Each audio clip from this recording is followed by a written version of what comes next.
este viernes merece un festejo. Estamos además celebrando el Día del Chardonnay y no lo voy a hacer yo, lo voy a festejar obviamente con Marisol de la Fuente, nuestra amiga que nos trajo delicioso Chardonnay 7.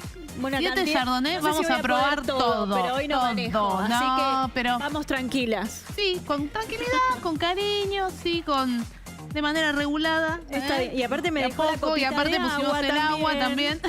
Ahí. Para que lleguemos bien, al final del programa. Para hacer un poquito y un poquito. Bueno, te cuento que el Día Internacional del Chardonnay fue ayer en realidad. Sí. Obviamente acá festejamos toda la semana. Está clarísimo que va a ser así. Y el Día Internacional Mundial del Chardonnay se festeja desde 2010 y tiene que ver con que en Estados Unidos, más o menos por esta fecha, se empieza a embotellar el primer Chardonnay de la última cosecha, digamos. Jovencito, entonces, el día. Claro, tiene que ver con eso, ¿no? En realidad, como en el hemisferio norte en este momento empiezan a embotellar, y este es un festejo que nos viene desde el hemisferio norte, bueno, se fue adaptando a todo el mundo y por eso lo festejamos hoy. Esto es desde 2010 y la idea un poco es conocer más a esta cepa que en la Argentina está muy presente, es la reina de las uvas blancas en el mundo. Sí. Aquí en la Argentina ocupa la posición número 9. Wow. Es una de las blancas más plantadas junto con el Pedro Jiménez y la Torrontés. Tenemos más de 5.800 hectáreas. Y lo interesante de esta uva es que nos permite hacer vinos jóvenes, como los primeros que vamos a probar, y vinos reserva y gran reserva también, es decir, vinos que evolucionan con el paso del tiempo. Y tenemos de Mendoza, de distintos lugares de Mendoza. Bien. Y tenemos uno para cerrar que es de la provincia de San Juan, del Valle del Pedernal, para que también probemos cómo se da el Chardonnay en otra zona de nuestro país. Mucho trajiste rosquita, veo. Sí, mirá. Tenemos varios a rosca porque son más bien perfiles jóvenes, claro. Exactamente. Que aprendían. Muy bien, muy bien. Bueno, de hecho, es más común en la Argentina que encontremos vinos blancos jóvenes. ¿Por qué? Porque somos consumidores de blancos, pero lo asociamos mucho más al verano, a la pileta. Sí. Ahora, en el mundo es muy habitual tomar vinos blancos, también reserva o gran reserva, como más evolucionados. Bueno, yo si te como un sushi me gusta con un Chardonnay. Sí, claro, y de hecho, con un Chardonnay reserva o gran reserva te diría que hasta va a ir mejor, porque vamos a encontrar cuerpo, cremosidad, estructura. Así que vamos a arrancar para no demorarnos. Y el primero que vamos a probar también es de Grafiña, una bodega histórica de la provincia de San Juan. Y se llama Genuine Collection Reserva Chardonnay. Y obviamente, como el nombre lo indica, esta palabrita, reserva, me va a estar hablando de que por lo menos tiene 6 meses de crianza en la bodega. Entonces, vamos a arrancar por este. Bien. Y vamos a notar que es bien fresco, bien suave, bien delicado. Muy transparente. Es muy clarito. Y acá tenemos para poder descartar. Sí. Y nos vamos a encontrar con que en este caso Grafiña viene del Valle del Tulum, en San Juan. Sí, el 50% de este vino pasó por roble. Sí. Es decir, que el otro 50% esperó en un tanque de acero inoxidable a que se cumpliera el tiempo de contacto con la madera. Y luego lo que se hace es se mezclan ambos vinos para lograr este perfil. Entonces, vamos a tener algunas notas que me van a venir de la madera y algunas otras que son más frescas, más frutadas, ¿no? ¿Por qué? Porque hay una parte de este vino, el 50%, que no tuvo contacto con madera y entonces me va a traer las notas más propias de la fruta, ¿no? Y fíjate que me aparece pera, manzana. Claro, la fruta se siente más en el aroma. Sí, que cuando lo probás, exactamente. Cuando lo probás es más la madera. Sí, se siente un poquito más la estructura, la densidad que trae un vino que además estamos hablando del Valle de Tulum, donde ya empezamos a tener altura, donde tenemos un suelo más calcáreo con más cantidad de minerales. Sí. Entonces también la estructura del vino que vamos a lograr es un poco diferente, ¿no? Pero esta es una buena opción para algo fresco. Es más delicado. Los blancos jóvenes entre 6 y 8 grados. Ahora, por ejemplo, los reserva o gran reserva ya tenemos que pensar entre 8 y 10 grados. De todas maneras, con una horita de heladera, horita y media de heladera, cualquier blanco va a estar en condiciones de que no esté ni muy frío, es decir, que perdamos los aromas y sabores, y que no esté tampoco muy caliente, es decir, que esté por fuera de esa temperatura ideal y entonces se empiece a volver molesto en la boca o en la nariz. Así que estamos arrancando, como te decía, por San Juan, y ahora me traje este que entró un poquito por la ventana hace un rato, me lo dio una amiga muy querida, Pia Argimón, que me dijo, llévate dale a los chicos que prueben el gordo en motoneta. Me encanta la etiqueta. Es divino. Los que están en la etiqueta, el que está en la etiqueta es uno de los dueños de este proyecto, que salía a vender sus vinos en motito. Y bueno, dijeron, ¿qué podemos poner en la etiqueta de nuestro vino? De hecho, hay otras variedades, hay Malbec, hay Cabernet, y en todas aparece el gordo en motoneta. Porque así empezaron a vender sus vinos. Ellos se subían a su motito y lo distribuían allá por la provincia de Mendoza. Así que acá vamos a encontrarnos con un vino, un perfil también joven. En este caso, fíjate que acá es mucho más clarito, de hecho. Y tiene una particularidad. Otro aroma igual. Tiene otro aroma. Y ese aroma, fíjate que suena como más, se siente más como pan tostado, como fruta seca. Eso es porque este vino, aunque no tuvo contacto con madera, sí, cuando terminó la fermentación, tiene 2 meses sobre elías. Esta frase la vamos a encontrar mucho en los espumantes también. Ajá. Significa que la levadura se comió todo el azúcar. Obtuvimos el alcohol. ¿Y qué pasa con esa levadura después que hace ese trabajo? Se queda dentro del tanque como un polvito. Sí. Entonces, si vos dejas el líquido en contacto con ese polvito, empieza a hacer algo que se llama autólisis, va a darnos en ese vino, o en ese vino base de espumante, por ejemplo, o en ese espumante, estas notas de pan tostado, de frutas secas. ¿Queda en estado de reposo? Claro, queda en un estado de reposo en contacto con las lías, que son las levaduras después que hicieron su proceso de fermentación, y esas son las que le van a transferir al vino estos aromas más complejos. Salute. Chin, chin. Fíjate que no habíamos brindado. Fíjate que acá las notas son un poquito más complejas que por ahí en el anterior, donde estaban las notas de la madera, pero acá hay aromas un poco diferentes, ¿no? Sí, es real. Mucha frescura, pero un estilo, claro, que uno ve esta etiqueta y diría, ay, esto es un vinito que por ahí más juvenil. Pero está muy bueno, muy rico, ¿no? ¿Sí? Bueno, me voy a mover ahora a un Lagarde, un clásico, Chardonnay 2020, ¿sí? De las mejores zonas vitivinícolas de Mendoza. En este caso, también nos vamos a encontrar con un Chardonnay que trae mucho las características de la fruta. Y acá es interesante entender que el Chardonnay en la Argentina está plantado en 16 de las 18 provincias donde hay vides en nuestro país. Y además de eso, nos vamos a encontrar con que el 82% está en Mendoza y hay entre un 6 y un 7% en San Juan. Gran parte del Chardonnay que encontramos en la Argentina están en Mendoza. Por eso no me sorprende que haya traído Chardonnay de Mendoza y de San Juan. Vienen de esas dos provincias.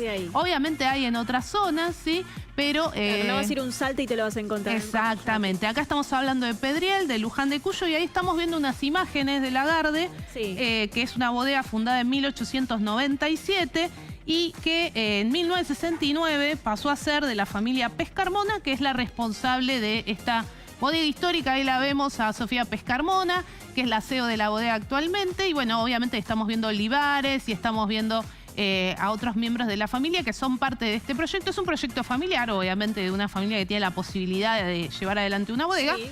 Pero es interesante porque han conservado mucho las características de la bodega original. Este vino tiene 6 meses, como te decía, de paso por barrica, donde además fermentó el vino, así que si lo olemos, también vamos a ver algunas notas más complejas, como más perfumadas, más ahumadas incluso. Y tiene que ver con eso. Y yo ya hice trampa, lo probé.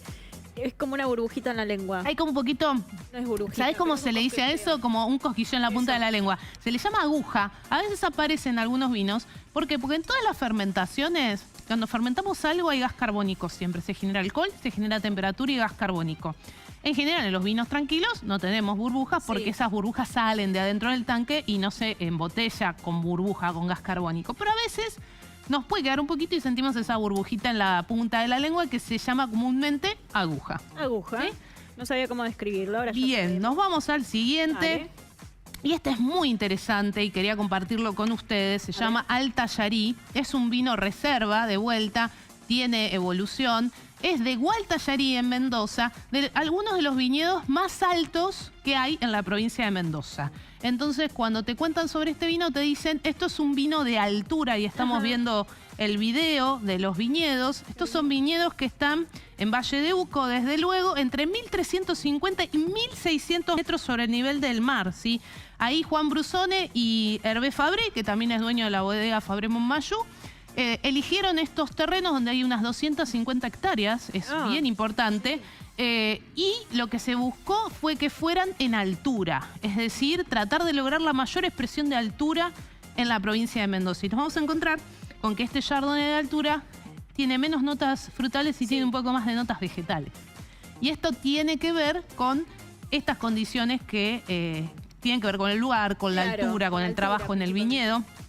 Por eso cuando hablamos de vinos de altura, hablamos de viñedos que están a más de 1000 metros sobre el nivel del mar. En este caso estamos hablando de uvas que están entre 1350 y 1600 metros sobre el nivel del mar. Entonces tenemos ahí la influencia de un clima extremo, mucho calor, mucho frío y además una zona increíble como Gualtallarí. Y por eso de allí el nombre Altallarí, ¿no? Claro. Esta combinación de la altura y el lugar para contar un poco de qué se tratan estos vinos que se hacen también en Valle de Uco, en Mendoza. ¿Cómo lo sentiste? Fíjate que ya tenemos más cremosidad, más cuerpo, más estructura. También estamos hablando de un reserva. Por ahora no me diste ninguno que te diga este no. ¿Viste? Y eso que vos no sos de tomar vino blanco, ¿no? Vos no sos tan del vino blanco y sin embargo me también estoy haciendo amiga. Estás amigando y también me parece que un poco también la idea de mostrar toda esta variedad es decir, bueno, anímate a probar, porque a veces tenemos este prejuicio, no, el blanquito piletero, y no nos animamos. Y fíjate que todos estos son vinos que tienen buenos sabores, buenos aromas, tienen estructura, tienen cremosidad. Tranquilamente maridan con una bondiola braseada con unas verduras. Hay que animarse. Con distintos tipos de picadas, con, bueno, diferentes tipos de platos. Y ahora me voy a un clásico que siempre nos acompaña, en este caso en su Chardonnay, vinos de Potrero, que como sabemos es de Burdizo y Belén Soler Valle, su esposa, que nace por allá por 2008 y que es una analogía entre esto del potrero y la dificultad para desarrollar un jugador de fútbol o de esto de la dificultad que saca mejores jugadores de fútbol. Bueno, ellos también están en una zona muy compleja y muy árida de la provincia de Mendoza, entonces se encontraron, y ahí estamos viendo algunas imágenes, se encontraron la idea de unir esto de lo difícil que es crear un jugador de fútbol o empezar a aprender de fútbol, con lo difícil que es crear y desarrollar un vino en viñedos tan extremos como tienen ellos, también en Gualtallarí, también en Valle de Uco, también en altura, ¿sí? Y en este caso también vamos a tener un vino con paso por madera, 10% fermenta en barrica y un 20% luego evoluciona en barrica por 6 meses. ¿Qué significa? Qué suavecito. Suavecito, ¿no? Sí. Rico, salud, muy de rico. Vuelta. ¿Qué significa que un vino fermenta en barrica? Nosotros siempre hablamos de la barrica como un lugar donde el vino evoluciona, ¿sí? Donde un vino toma aromas, sabores que tienen que ver con la madera.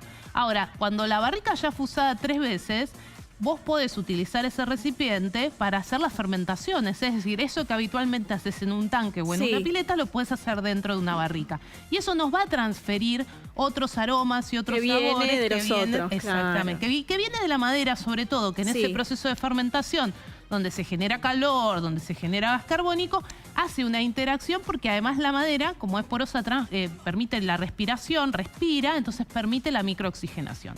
Entonces, fermentar en una barrica no es lo mismo que fermentar en un tanque de cemento o en un tanque de acero inoxidable. Claro. ¿Sí? Entonces, este vino está fermentado en barrica y además tiene 6 meses de evolución en barricas también. Muy rico, muy suavecito. Con lo cual, estoy hablando de un montón de laburo que hay detrás de estos vinos para lograr estos perfiles más complejos. Claro. Y me voy a meter un poquito de pata para acelerar. Vamos con el Pioneer Chardonnay, en este caso del Valle de Uco, también un Chardonnay reserva, acá con mucho más paso por madera.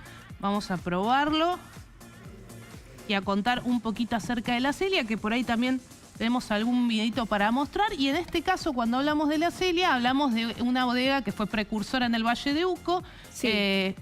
Eugenio Bustos, su creador, le puso el nombre a esta bodega por su hija, Celia. El caballo, como siempre cuento, tiene que ver con esa primer parra, esa primer vid que adquirió al cambiar por su mejor caballo la planta. Y bueno, con esa planta, ahí estamos viendo un poquito el video, logró empezar su viñedo, su finca con Malbec, que se fue expandiendo a otros varietales. Acá Andrea Ferreira, que es la enóloga, elige que un 40% de este vino tenga paso por roble francés de primero y segundo uso, ¿sí? Así que otra bodega tradicional de Mendoza, creada por Eugenio Bustos, más de 130 años en el mercado.